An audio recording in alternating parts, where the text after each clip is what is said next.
안녕하세요. 기업사랑TV 전세입니다. 오늘은 공유경제 비즈니스 모델에 대해서 알아보려 합니다. 서울이나 뉴욕 같은 대도시에는 이미 공유경제로 정착되어 가고 있습니다. 이제 자동차, 아파트, 사무실 등이 공유하는 것은 물론 생활에 필요한 것들도 공유되고 있습니다. 공유경제 비즈니스는 이미 존재한 자산을 편안하게 대여해주고 사용자에게 연결해주는 것입니다. 자산 대여자에게는 없던 부가가치를 제공하고 사용자에게는 자산의 소유 없이 사용의 이익을 제공하는 것이죠. 최근에는 공유경제, 크라우드 펀딩, 온라인 플랫폼을 통해서 자영업에 뛰어드는 청년들이 늘어나고 있습니다. 이제 10년 정도 되어가는 공유경제 시장을 살펴보겠습니다. 공유경제 시장 규모는 미국은 2017년에 2016년 대비 2배 성장했고, 중국은 2020년 GDP의 10%, 2025년 GDP의 20%까지 성장할 걸로 전망되고 있습니다. 국내에서도 공유경제 시장이 커질 수밖에 없습니다. 따라서 우리도 공유경제 시장에 진출해야 합니다. 국내 공유 아이템 비즈니스 모델로 정착하고 있는 사례를 살펴보겠습니다. 패션 공유입니다. 개인 간의 의류 대여를 중개하는 소셜 벤처로 옷을 빌려주는 사람과 빌리는 사람, 플랫폼이 이익을 나눠 갖고 패션 재화의 낭비를 막아 환경 보호에도 이바지하고 있습니다. 구매하려면 50만 원이 넘게 내야 하는 옷이지만 일주일간 대여 비용은 4만 4천 원가량이라고 합니다. 공유주방입니다. 공유주방은 사업형 규모의 주방시설을 빌려주고 보증금, 임차료 등을 받는 곳인데요. 보통 이런 배달 떡볶이집은 최근 3개월간 매달 평균 3천만 원대 매출을 올렸다고 합니다. 공유주방은 보통 1,000만 원대 보증금에 매달 100만 원 내지 200만 원 정도 시설 사용료와 임차료를 내고 이용할 수 있습니다. 강남 지역에서 하루 평균 6만 건의 배달 주문이 공유주방에서 발생하고 있습니다. 화장품과 미용실입니다.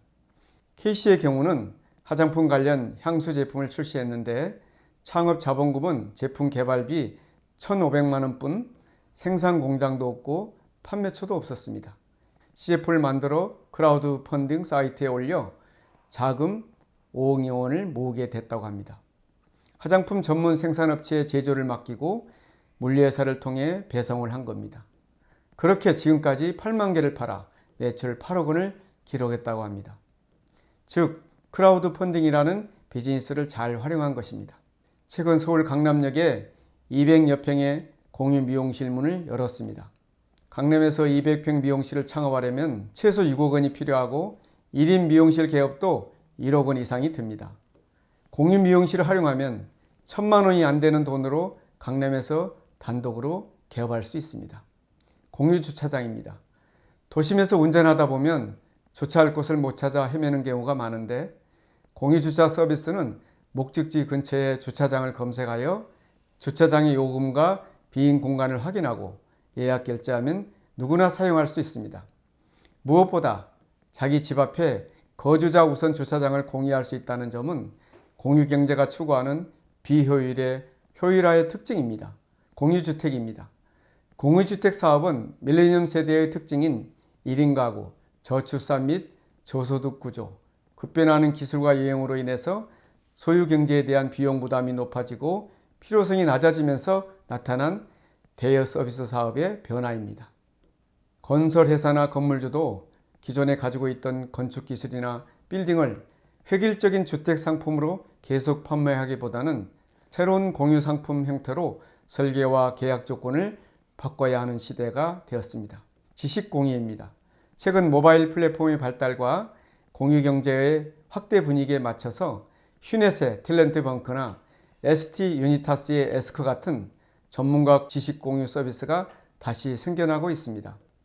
이 외에도 차량과 주택을 나누어 쓰는 공유 경제 트렌드에 맞춰 사진 작가라는 인력을 공유하는 스냅 사진 서비스도 생겨났습니다. 해외 공유 경제를 활용한 사례를 살펴보면 차량 공유 플랫폼인 우버는 전 세계 600여 개 도시에서 몇 번의 클릭만으로 택시보다 손쉽게 주변에 공유된 자가용을 이용할 수 있게 만들었습니다. 전 세계적으로 공유 경제 비즈니스가 활성화되는 가운데 최근 일본에는 분단위 비즈니스가 각광을 받고 있습니다.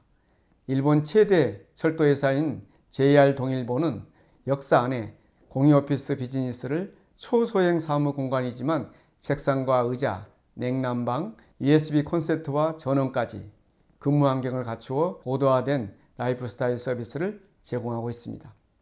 지난 2009년 하버드대에서 경영대학원 출신 제니퍼 하이먼과 제니퍼 플라이스가 세운 런 투 더 런웨이는 연간 매출액이 1억 달러가 넘어 패션계의 넷플릭스로 불리고 있습니다. 이렇게 해서 공유경제가 소비활동을 소유에서 대여로 전환하는 데 그치지 않고 소비자와 노동자가 경제 주체로 자리 잡는 패러다임의 의미를 살펴보았습니다. 자신이 소유한 자산의 점유율을 줄이고 이를 통해서 늘어난 소비 기회로 제공자와 소비자 모두의 이익을 상승하는 것을 기억하며 비즈니스 모델 아이템을 생각해야 합니다. 그럼 다음 시간에 더욱 유익한 강의로 찾아오도록 하겠습니다. 감사합니다.